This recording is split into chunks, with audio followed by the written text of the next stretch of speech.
So I think Dr. Smith talked about 7 to 8 things out there. A lot of it, as you would realize, is very much within your grasp. The onus is on us to do that, seeking feedback, looking at every opportunity, every experience, what can I learn from it? Even this little interaction, I'm just thinking we've got all sorts of creatures flying around, doing something, we're trying something new. I mean, what is our learning? In retrospect to think through. So there you are, a lot of words of wisdom there coming from Dr. Smith. Dr. Smith, I'd like to sort of, in the interest of time, draw your attention to another aspect.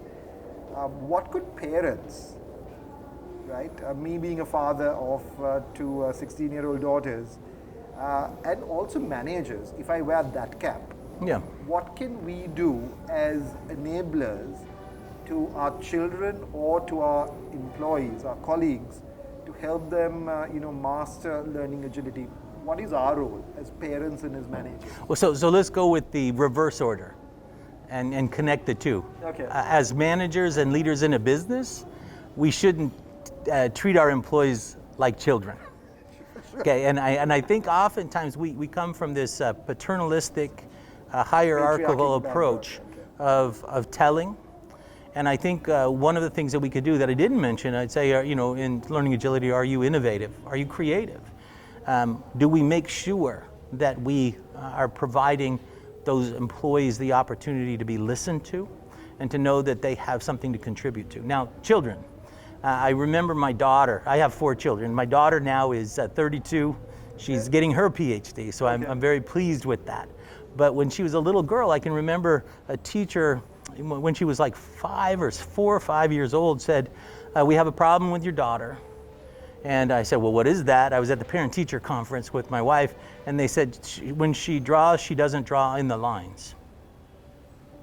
And I said, I don't see that as a problem. Meaning, we're taught so much that we have to do things within the lines. And I believe in following process and protocol, but what we need to be careful to do is not limit the ability for our children, for our employees, for our communities to learn and grow and be innovative and creative.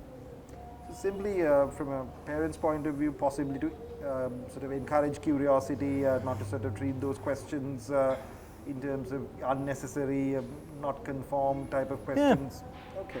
Well, and one more thing, not to tell stories about my own family, but I had a son who was a musician, received a scholarship to study music, piano, and organ.